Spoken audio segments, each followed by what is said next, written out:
എൻസൈക്ലോമിക്സിന്റെ പുതിയൊരു വീഡിയോയിലേക്ക് നിങ്ങൾക്ക് ഏവർക്കും സ്വാഗതം.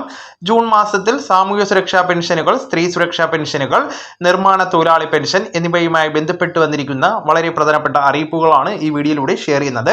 നമ്മുടെ വീഡിയോസ് ആദ്യമായി കാണുന്ന സുഹൃത്തുക്കളാണെങ്കിൽ ആദ്യമേ തന്നെ ചാനൽ ഒന്ന് സബ്സ്ക്രൈബ് ചെയ്യുക. അപ്പോൾ നമുക്ക് വിശദാംശങ്ങളിലേക്ക് കടക്കാം. ക്ഷേമ പെൻഷൻ ചർച്ചാ വിഷയമായ തിരഞ്ഞെടുപ്പിന് ശേഷം ഭരണത്തിലെത്തിയ സതീശൻ സർക്കാരിന്റെ ആദ്യ ബഡ്ജറ്റ് ജൂൺ 19 അവതരിപ്പിക്കുകയാണ്. ക്ഷേമ പെൻഷൻ 3000 രൂപയായി ഉയർത്തുമെന്ന തിരഞ്ഞെടുപ്പ് വാഗ്ദാനം ബഡ്ജറ്റിൽ ഉണ്ടാകുമോ എന്നാണ് കേരളം കാത്തിരിക്കുന്നത്. ഒറ്റയടിക്ക് 1000 രൂപ വർദ്ധിപ്പിച്ച് ക്ഷേമ പെൻഷനിൽ വിസ്മയമുണ്ടാകുവാനുള്ള സാധ്യത കുറവാണ്. പകരം 200 രൂപയുടെ വർധനവാണ് ഉണ്ടാവുക എന്നാണ് ഏറ്റവും അവസാനമായിട്ട് ലഭിക്കുന്ന സൂചനകൾ.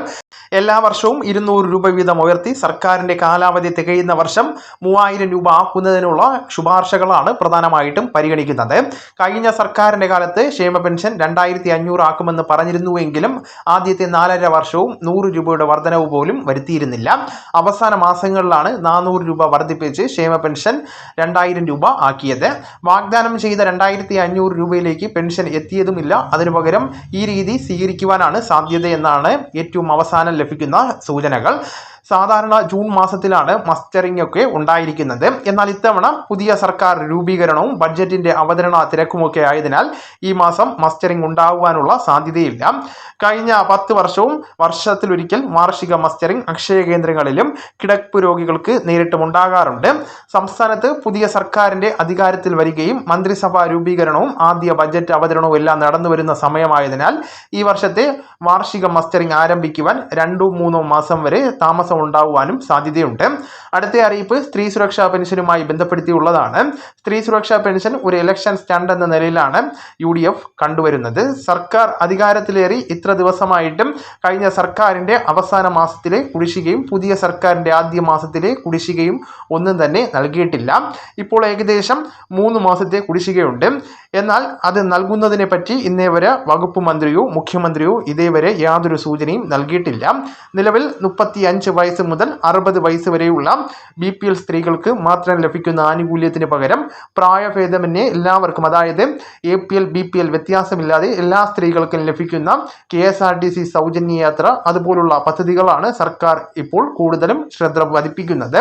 1000 രൂപ കോളേജ് വിദ്യാർത്ഥികൾക്ക് നൽകുന്ന പദ്ധതിയുണ്ട്. ഇത്തരം ഗ്യാരണ്ടികൾ നടപ്പിലാക്കിയതിനു ശേഷമായിരിക്കും സ്ത്രീ സുരക്ഷാ പെൻഷന്റെ കാര്യം പുതിയ സർക്കാർ പരിഗണിക്കുക എന്നാണ് അറിയുന്നത്. KSRTC സ്ത്രീകൾക്ക് വേണ്ടിവരുന്ന തുക എല്ലാ മാസവും ധനകാര്യ വകുപ്പ് KSRTCക്ക് നൽകുന്നതാണ്. അതിന് സ്ത്രീ സുരക്ഷാ പെൻഷന് വേണ്ടി വകയിരുത്തുവാൻ ഫണ്ടുണ്ടോ എന്ന് ഈ ഒരു ബഡ്ജറ്റിൽ അറിയുവാനായിട്ട് സാധിക്കുന്നതാണ്.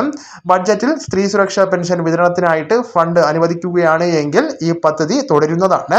അല്ലെങ്കിൽ ഈ പദ്ധതി തുടരുവാനുള്ള സാധ്യതയില്ല. നിർമ്മാണ തൊഴിലാളി പെൻഷനുമായി ബന്ധപ്പെടുത്തിയുള്ളതാണ് അടുത്ത അറിയിപ്പ്. കഴിഞ്ഞ സർക്കാർ നിർമ്മാണ തൊഴിലാളി പെൻഷൻ കുടിശ്ശിക മുഴുവൻ കൊടുത്തു തീർക്കുമെന്ന് പറഞ്ഞിരുന്നുവെങ്കിലും ഏതാനും മാസത്തെ കുടിശ്ശിക മാത്രമാണ് കൊടുത്തത്. ഇനിയും 15 മാസത്തെ നിർമ്മാണ തൊഴിലാളി പെൻഷന്റെ കുടിശ്ശിക ഉണ്ട്. അതിൽ ഒരു ഗഡു ഈ മാസം വരുവാനുള്ള സാധ്യതയുണ്ട്. നിർമ്മാണ തൊഴിലാളി ക്ഷേമനിധി ബോർഡ് അതുപോലെ തന്നെ പ്രവാസി ക്ഷേമനിധി ബോർഡ് പോലുള്ളവയുടെ കുടിശ്ശിക തീർക്കുന്നതിന് സർക്കാരിന്റെ ഭാഗത്ത് നിന്ന് ഏതെങ്കിലും സഹായം ലഭിക്കുമോ എന്നതും ഈ ഒരു 19 നടക്കുന്ന ബഡ്ജറ്റിൽ അറിയുവാനായിട്ട് സാധിക്കുന്നതാണ്.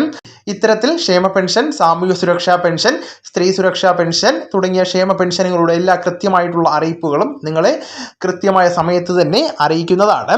അപ്പോൾ ഈ വിവരങ്ങൾ നിങ്ങളുടെ സുഹൃത്തുക്കളിലേക്കും മറ്റ് ഗ്രൂപ്പുകളിലേക്കും കൂടെ ഷെയർ ചെയ്യുക. നമുക്ക് തുടർന്നും വിജ്ഞാനപരമായിട്ടുള്ള മറ്റ് വീഡിയോസും ആനുകാലിക വിവരങ്ങളുമായിട്ട് വീണ്ടും കാണാം. അതുവരെ ഗുഡ് ബൈ.